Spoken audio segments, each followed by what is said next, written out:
Okay, I'm showing everyone that I have finally assembled my bed frame. And yes, I know, so what? Big deal. But here's the thing. This message is for people with attention deficit disorder because I bought this bed frame 2 months ago.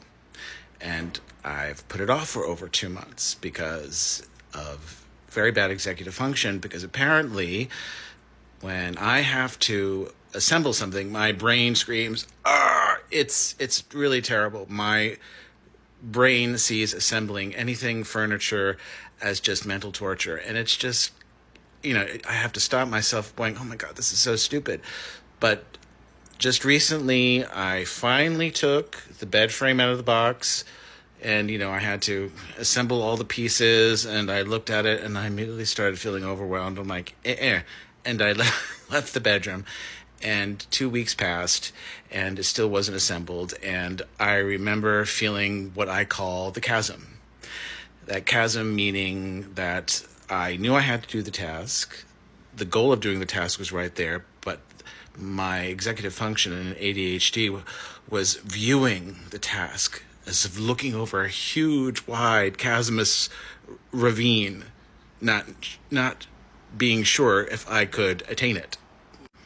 I am blessed that I have a very powerful divine energy healing modality at my disposal to do very deep healing around the issue of attention deficit disorder. And I think the one thing that I'm learning in my own awareness is that even though I was beating myself up for all those times in which I was putting it off, when I finally got it done, the awareness from the healings that I've done was enough to just show me that, Simon, as you can see, you have a different way of approaching this issue of assembling things.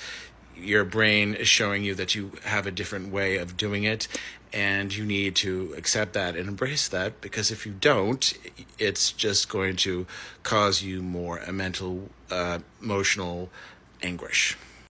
The biggest take I keep in my heart when it comes to the awareness of all the healings that I'm doing is this one phrase: radical acceptance.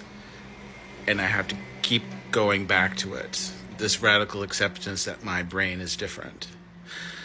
I did a very powerful healing on the issue of ADHD and trauma, because your experience with ADHD can create a lot of trauma in your life. The people you hurt or the jobs you may lose, and the list goes on and on.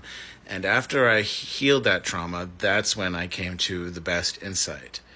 That when you get to that part where you're getting distracted, when you get to that part where you're paralyzed due to executive function being turned off, or task paralysis, or however you wish to view it, you have to meet those very daunting and frustrating mental blocks with self-love, with self-acceptance, with gentleness, with patience. And for some people with attention deficit disorder, that feels almost impossible.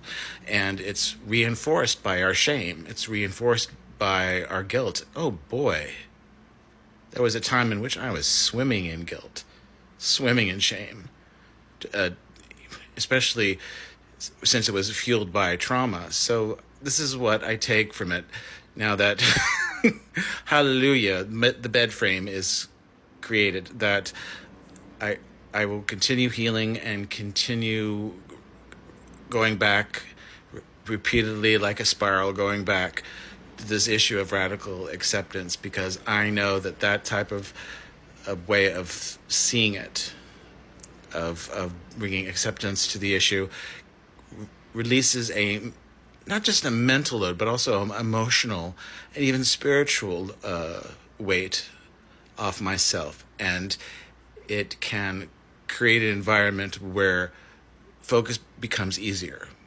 Not cured, but easier. And being patient and accepting and forgiving yourself is definitely part of that.